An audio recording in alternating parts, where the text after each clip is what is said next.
नमस्कार. Cooking with वंदनामध्ये आपलं स्वागत आहे. तर आज आपण बनवणार आहोत मुखवास. हा बडीशोप, तीळ आणि ओवांचा वापर करून बनवलेला आहे. तर मग चला आपण आपली रेसिपीकडे वळूया. तर बघा, मुखवास बनवण्यासाठी मी इथं 1 वाटीचं माप घेत आहे. तर ही वाटी मी 2 वाटी असं बडीशोप घेतलेली आहे. आणि बडीशोपला आपण हळद मीठ लावून घेणार आहोत. त्यासाठी मी हळद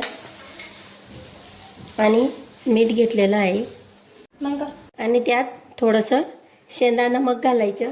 शेंदा नमक घातलं की नंतर त्यामध्ये 1 ते 1.5 चम्मच असं लिंबूचा रस घालत आहे. आणि थोडंसं पाणी घालायचं आणि त्याला छान असं पूर्ण बडीशेपला लावून घ्यायचं. तर बघा, हाताने चोळून छान असे बडीशोपला पूर्ण हळद मीठचं पाणी लावून घेतलेलं आहे. तर बघा, ज्या वाटीच्या मापाने आपण बडीशोप घेतली होती त्याच वाटीच्या मापाने मी 1 वाटी अशी तीळ घेतलेली आहे. आणि तीळलासुद्धा त्याचप्रमाणे आपण हळद मीठ लावून घेणार आहोत.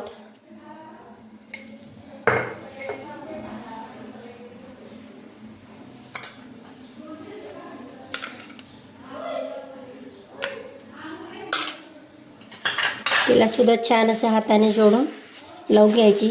आपण 2 वाटी अशी बडीशेप घेतली होती, तर 1 वाटी असं तीळ घेतलेली आहे. हा मुखवास खूपच टेस्टी होतो.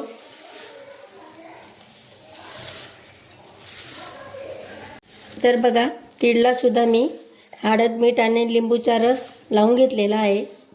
आता आपण 2 वाटी बडीशोप, 1 वाटी तीळ, तर 2 मोठे चम्मच असे ओवा घेणार आहोत.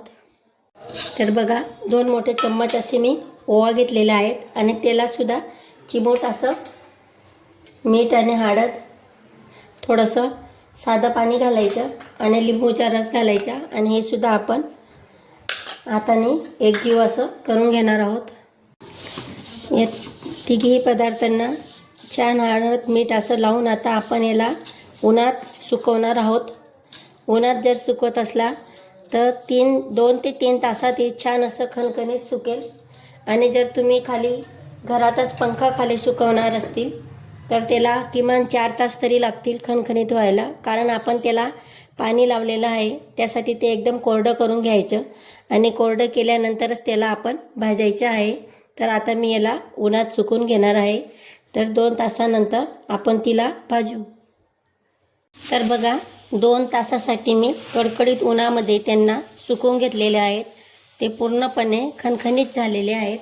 तिघेही पदार्थ आपले आता सुकलेले आहेत.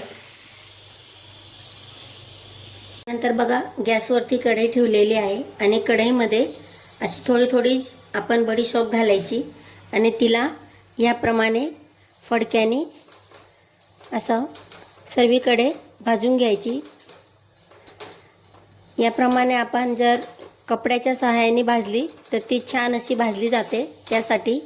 आणि थोडी थोडी बडीशोप भाजली तर ते आपली सर्व बडीशोप भाजली जाते. आपण एकासोबत जास्ती टाकली तर ती व्यवस्थितशीर भाजली जात नाही त्यासाठी.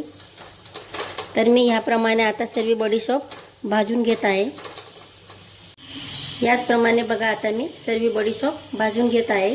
तर बघा, जशी आपण बडीशोप थोडी थोडी भाजली त्याचप्रमाणे तीळसुद्धा भाजून घ्यायची. तर आपली तीळ आणि बडीशोप भाजली गेलेली आहे. त्याचप्रमाणे आपण ओवासुद्धा भाजून घेणार आहोत. तर बघा, मी तिघेही पदार्थ भाजून घेतलेले आहेत.